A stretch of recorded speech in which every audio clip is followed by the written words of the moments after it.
Radio Sucesos 101.7 FM presenta su noticiero Sucesos con Milton Pérez y Verónica Larrea. Un periodismo libre para una democracia plena. Los hechos y las opiniones de los sucesos que marcan nuestro tiempo.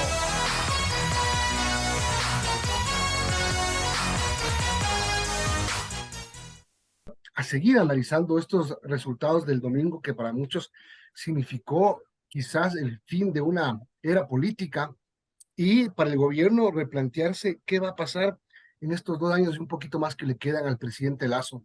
Ya JP Morgan había dicho ayer que le preocupaba que el presidente Lasso no termine su mandato luego de este revés político que sufrió.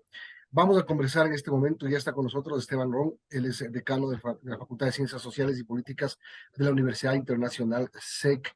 Esteban, gracias por acompañarnos, buenos días. Primero, un poquito analicemos esto, ¿no? Porque creo que es bueno tratar de entender primero el resultado de la consulta popular del referendo del presidente Lasso. Nadie, ni los exit polls del día le daban una victoria al no en ninguna pregunta. En todas ganaba el sí. ¿Qué pasó? ¿Es un error inconcebible de las encuestadoras o realmente la decisión popular cambió en último momento? Buen día. Buenos días, Milton. Siempre un gusto estar contigo. Gracias por la invitación y a quienes nos escuchan. Los resultados de la consulta popular son sorpresivos, creo que a todo nivel. De hecho, la asimilación social era como que se aceptaban las 8 preguntas e inclusive de manera absoluta. Igual las encuestadoras, y bueno, aquí hay que hacer una separación en cuanto al rol de las encuestadoras, ¿no? Las encuestadoras tenían solo el tiempo de 10 días antes de la elección para presentar resultados, y después de eso se presentaron estos famosos tracking poll, que es la continuidad proporcional de lo que previamente ya estaba analizado. Entonces, obviamente iban a existir variaciones. Ahora, llama la atención lo que pasó con el exit poll como tal de la pregunta, y eso quiere decir que la metodología implementada por la empresa lamentablemente no cumplió con los estándares de efectos de entregar un resultado generalizado. Esto sería un primer diagnóstico. El segundo diagnóstico, y que lo hemos conversado con otros analistas, tiene que ver respecto de dos situaciones que se están dando en el país y que respecto al comportamiento de los electores. El uno es el voto vergonzante y el otro es el voto secreto.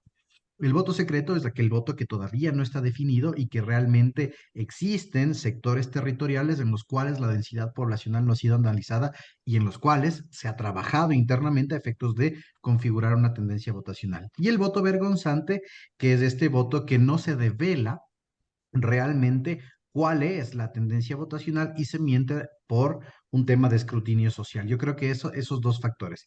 Y finalmente, yo creo que la figura del rechazo al gobierno y al presidente Lasso tiene 3 momentos. El primero de ellos, Milton, es un efecto de carácter personal a la figura de Guillermo Lasso sobre la base de este posible escándalo de corrupción en virtud de las eléctricas y de la develación de audios y demás realizados por un medio digital. En segundo, como una falta de liderazgo dentro del régimen político de él, es decir, dentro del movimiento Creo. El movimiento Creo no actúa en la consulta popular dándole fuerza a la misma cuando se esperaba todo lo contrario.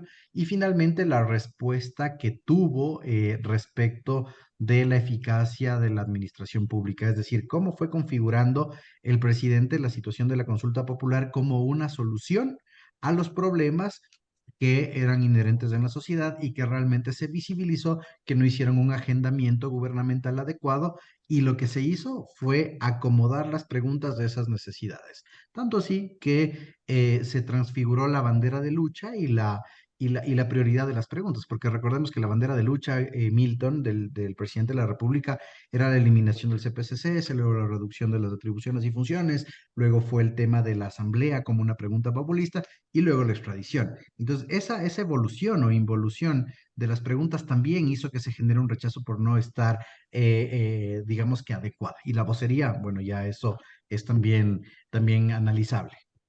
Ahora, eh, sí, creo que todos se sorprendieron por el resultado de la consulta popular, sobre todo en el gobierno, no se la esperaban realmente, no se la esperaban. Eh, pero después uno se pone a analizar y dice, el presidente Lasso tiene el 20% de aceptación. ¿Por qué la consulta popular iba a tener más del 50% en favor del presidente Lazo? Y al final nos damos cuenta que la gente votó por eso, por una calificación al presidente Lazo. Porque, a ver, Esteban, ¿a quién se le puede ocurrir que la gente no esté de acuerdo con la extradición de criminales que cometen delitos transnacionales? ¿A quién no se le puede ocurrir que una Asamblea Nacional con un 7% de aprobación no quiera que este número de asambleístas se reduzca después de además tantos escándalos de corrupción? Cuando vemos los resultados, la gente votó en contra del gobierno. Realmente la tesis de la campaña por el no funcionó y la poca campaña que hizo el sí no funcionó. Sí, pasó porque nosotros estamos ya en un escenario polarizado hace algún tiempo. Entonces, la consulta popular fue planteada como la primera tesis, la primera tesis, la del gobierno, como un apoyo al mismo y además como un efecto de reinstitucionalización a favor del Estado. Pero por el otro lado, la campaña por el no generó un debate, creo que un poco más a los sentimientos de los electores, como una consulta, y no es que yo la califique así, sino dentro de la campaña se la estableció de esa manera mentirosa, falaz e inclusive con engaños. En ese intermedio y en la falta de vocería, Milton, se empezaron a dar los análisis en esa sinergia que se generaron entre analistas, expertos, medios de comunicación y se fueron revelando algunas circunstancias específicas de cada una de las preguntas, como por ejemplo el tema de la extradición, que no es una solución inmediata, que se requiere, además de un sistema jurídico internacional y nacional, que se requieren las firmas de los convenios y tratados internacionales, bilaterales y multilaterales, etcétera, y se vio que la consulta no iba a traer efectos de solución de estas situaciones de manera inmediata, lo que sí intentó vender el gobierno de determinada manera. Segunda cosa, lo que tú dices, el arrastre electoral que puede generar la figura del presidente de la República con 20% o menos de aceptación hacia la consulta popular también le juega en contra. Tanto así que el gobierno, perdón, el presidente de la República decide desalinearse de la pregunta. ¿Sí? De las preguntas, perdón, de la consulta. Y dice, no, la consulta es una entelequia independiente, prácticamente es lo que dijo, por lo tanto, los ciudadanos son los que van a aterrizar las preguntas y a responder si es que quieren un cambio. Yo me desapego de lo mismo. Y además, los ministros de Estado hacen exactamente lo mismo. El único que se queda en esta línea temporal es el ministro Jiménez hasta el final de los días, y ni siquiera hasta el final de los días, centrándose esto solo en una vocería de las dos subsecretarias, Karen Sichel y la subsecretaria Fernández Salvador. Entonces, ahí tú ves cómo se trató de dar independencia a la consulta popular, pero una consulta popular prevista por el gobierno, ofrecida por el gobierno, tardía tal vez en el tiempo y que no tenga el propio apoyo del gobierno y que no tenga el apoyo de los ministros, del staff ministerial y en general de todos quienes están propugnando este cambio, obviamente va a quedar debilitada. Y se aprovechó, y hay que decir una cosa, que es el diagnóstico que yo veo en el inmediato post consulta, es que la oposición hizo campaña en ciertos niveles territoriales donde había indecisión. Y si algo hizo la oposición, también es una campaña escondida a efectos de generar esta sincronía entre aceptación e ineficacia del presidente de la República con la consulta. Por eso nos extraña que preguntas, como tú dices, la extradición, el tema del CPCCS, hayan recibido una desaceptación o hayan recibido votos negativos. O sea, sí genera extrañeza, pero realmente de esta vinculación. Yo creo que la campaña por el no sí logró vincular ineficacia gubernamental con consulta popular. Por ahí creo que iría el tema.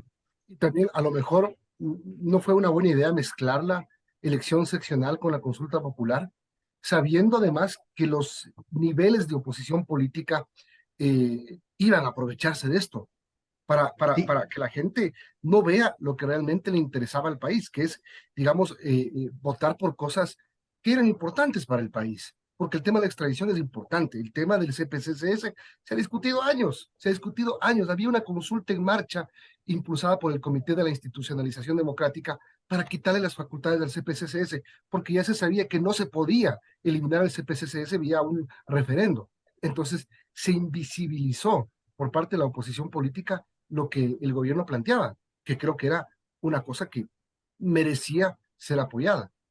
Merecía ser apoyada, pero también merecía ser analizada, Milton. Y ahí es cuando la estrategia gubernamental falla y no explica en perspectiva cómo se daban los cambios realmente dentro de esta reinstitucionalización planteada. Como tú dices, lo del CPCCS se ha discutido años. El CPCCS prácticamente es una institución fallida. Sí, tanto así que ni siquiera tenemos consejeros en este momento y que lamentablemente el elector ha dicho que no a esa pregunta, pero ¿por qué?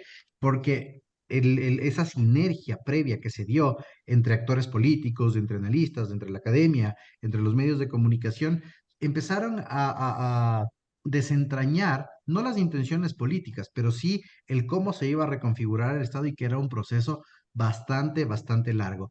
Y por otro lado, una cosa que yo creo que realmente llama muchísimo la atención y ahora que estamos en este análisis postelectoral, es el cómo se dio el comportamiento del propio presidente de la República previo a la consulta popular. Y eso es trascendental, Milton, porque la consulta popular fue ofrecida dentro de el periodo entre la primera vuelta y la segunda vuelta electoral. Y recuerdo, y te digo porque yo utilizaba esto dentro de mis clases y les decía a mis alumnos, no va a haber consulta popular a diciembre del 2021 porque los tiempos no dan. ¿Sí?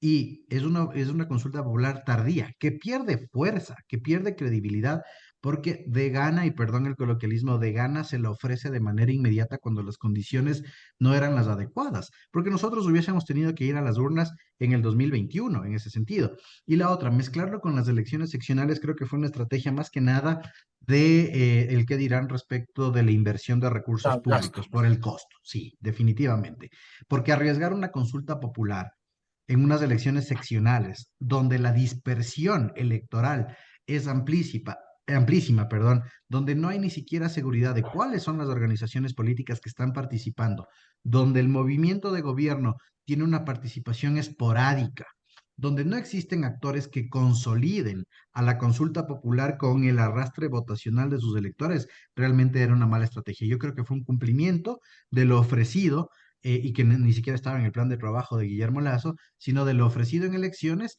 y además este cumplimiento tardío le pasó factura a la consulta como tal, la figura de consulta como tal. Ahora, cuando hay un tipo de evento como este, que es de respuesta popular, pueden pasar las dos cosas, ganar o perder. Es lo que hay. No debería haber mayor drama. Me imagino que el presidente sabía que se corría el riesgo, porque también podía ser cómodo y decir, si voy a perder, ¿para qué presento consulta? Sabía que podía pasar esto, lo que finalmente terminó pasando. El no le ganó, esta mayoría que votó por el no, le calificó, creo, a la gestión del gobierno, le calificó su rechazo al gobierno, pero el ministro de gobierno acaba de decir, tampoco es tan traumático lo que ha pasado. Hay que seguir adelante y el presidente ayer salió y extendió la mano, eh, pero bueno, también salió Rafael Correa a decir, aquí la única extendida de mano es que adelante las elecciones.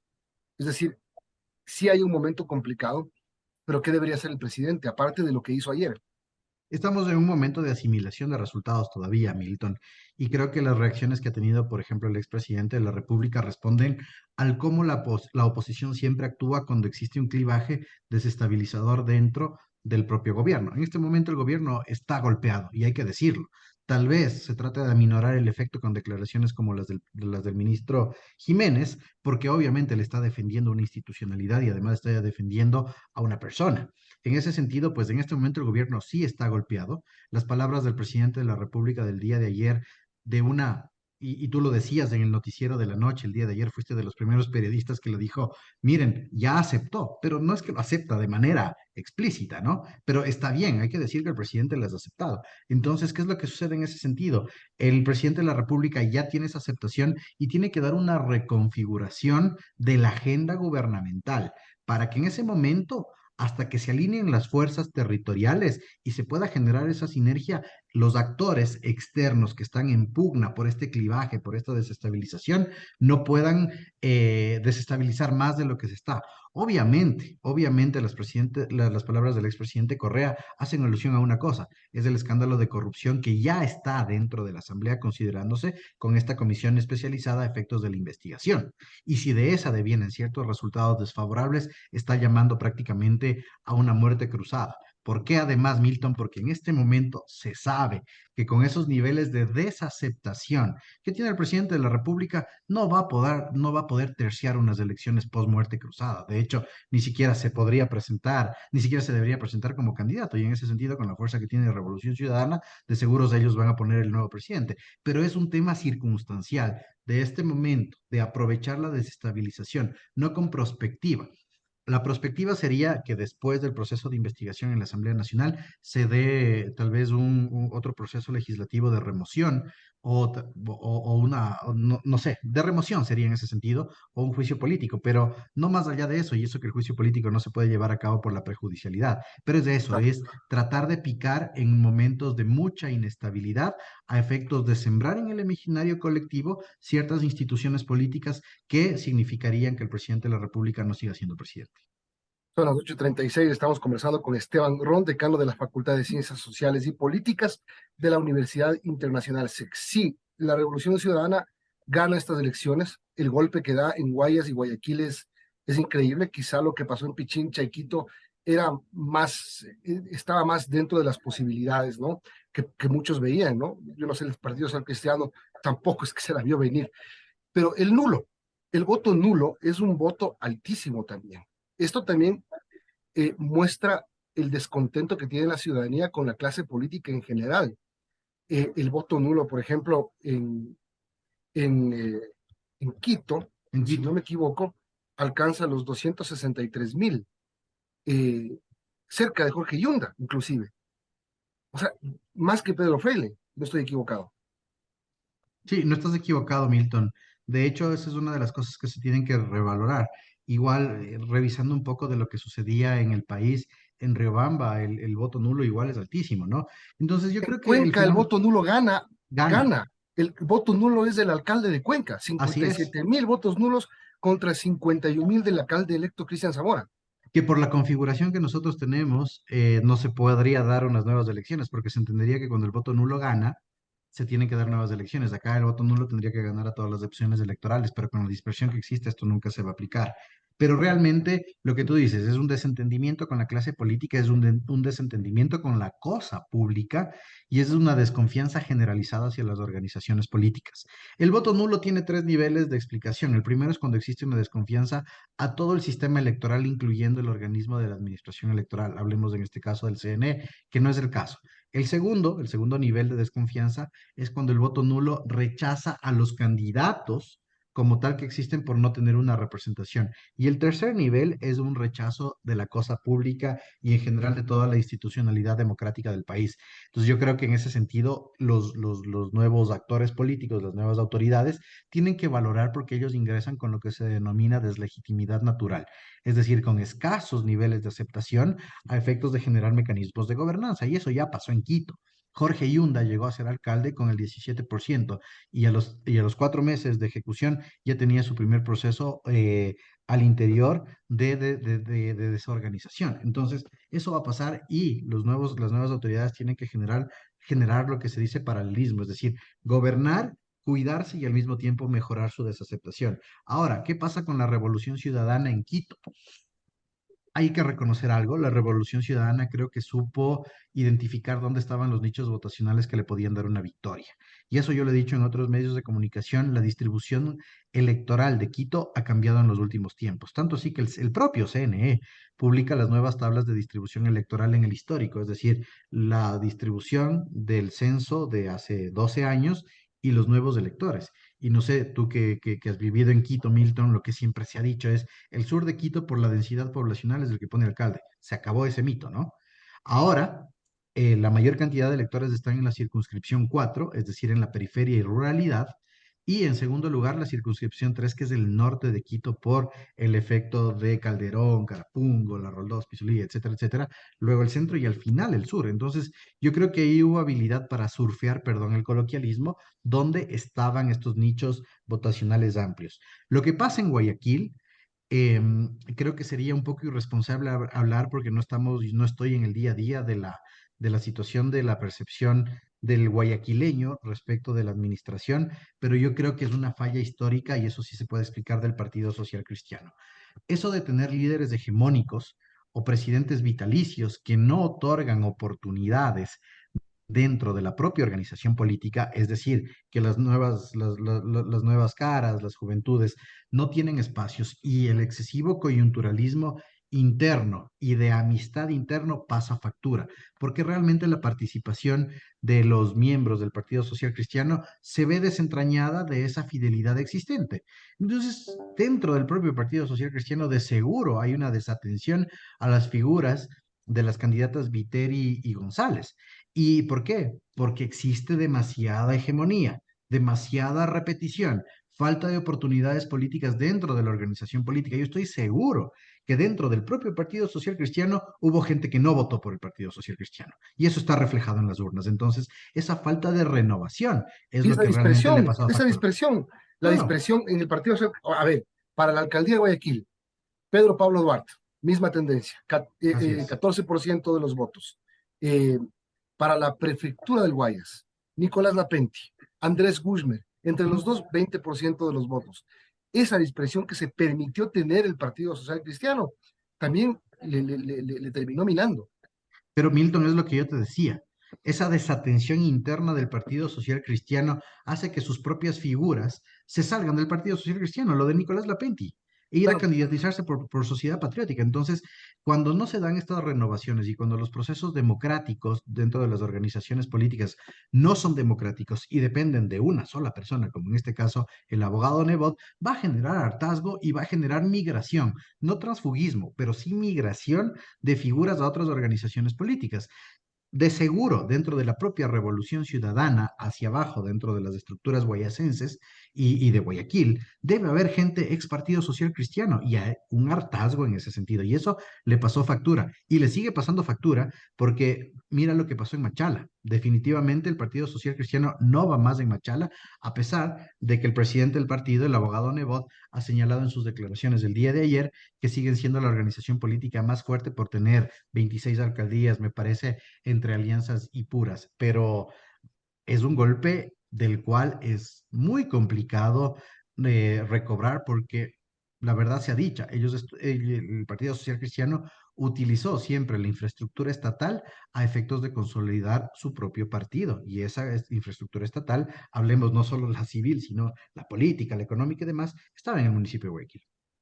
bueno, Esteban, tenemos que terminar y bueno, aquí con el mensaje final nos quedamos con este llamado del presidente Lazo a buscar consenso y hacer un gran acuerdo nacional con las declaraciones iniciales de, por ejemplo, Paola Pavón y Pavel Muñoz, de que ellos van a gobernar desde sus gobiernos seccionales y que no vienen acá a la confrontación ni a ser un obstáculo político para nadie. Ojalá que los gobiernos seccionales no se conviertan en un frente de batalla para los políticos. Definitivamente, Milton. Yo creo que en este momento es un proceso de asimilación de resultados, no de exacerbar figuras políticas que desestabilicen más la desestabilización en la que vivimos.